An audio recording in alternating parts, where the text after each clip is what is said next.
If you're looking to ditch your boring old mobile phone for something a little more capable, here are 5 things you should know before making the jump.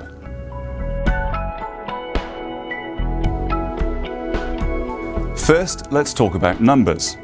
Don't feel that you have to stick with your existing mobile network because you don't want to change your telephone number. You can move your number to any network, even on prepaid plans. However, don't be tempted to cancel your existing service before you switch, as this deletes your existing number, making it impossible to transfer. Also, bear in mind that not all phones work on all networks due to differing frequency requirements. So make sure you check that the model you choose can support the network you want to use it on.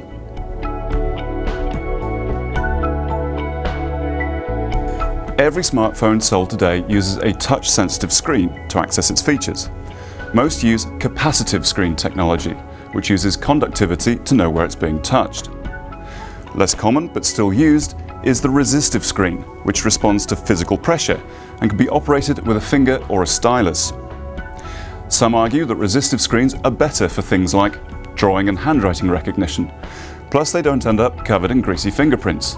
But the capacitive type is proving much more popular in today's phones. Also, look for something called haptic feedback, which causes the phone to vibrate whenever an on-screen key is pressed. This physical response to your touch makes typing much easier.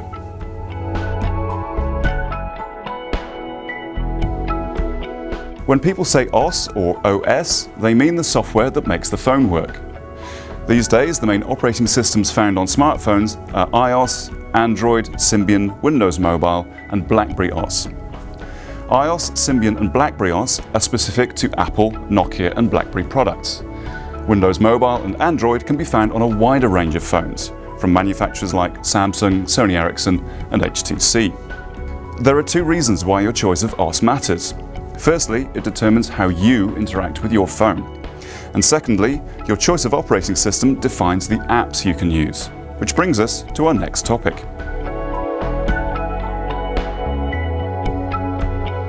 An app, short for application, is simply a program you download and install on your phone in order to add to its functionality.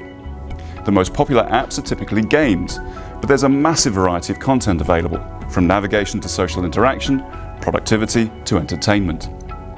Apps only run on the operating system that they were written for, so you can't download an iPhone app and run it on Windows Mobile, for example. Apple has by far the greatest number of apps at present, but more developers are creating versions of their iPhone apps for other devices. Amazon's Kindle app, for example, is available for BlackBerry, Windows, and Android, as well as the iPhone. It's also worth noting that some Google apps are only available for Android-based handsets, so it's a good idea to do a bit of research into the kind of apps you might want before making your decision.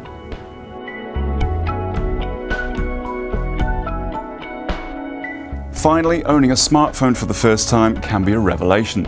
Internet access, email, video, social networking, and gaming can now be accessed anywhere there's mobile coverage. And it's easy to overlook that they're all eating away at your data plan every time you use them. All smartphones can connect to your wireless network if you have one, or even to public access points where available, and this will help avoid excess data charges. But if you really want to avoid a nasty surprise on your first bill, you'll need to do 2 things. The first is to choose an appropriate data plan for the way you'll be using your phone. 100 megabytes per month may be sufficient for occasional internet and email use, but watching an online video could swallow this up in one go. Secondly, and most importantly, you need to be smart. Choose your activities wisely. Be aware of which phone functions use data connections, like YouTube, Facebook, and even GPS navigation, and how much data they typically use. Use wireless networks wherever you can, and look for the network connection indicator to be sure you're connected. And check your data usage monitor regularly. Oh, and never ever use your phone's data services while overseas. This won't be covered by your existing plan, and international roaming data costs can be staggeringly high.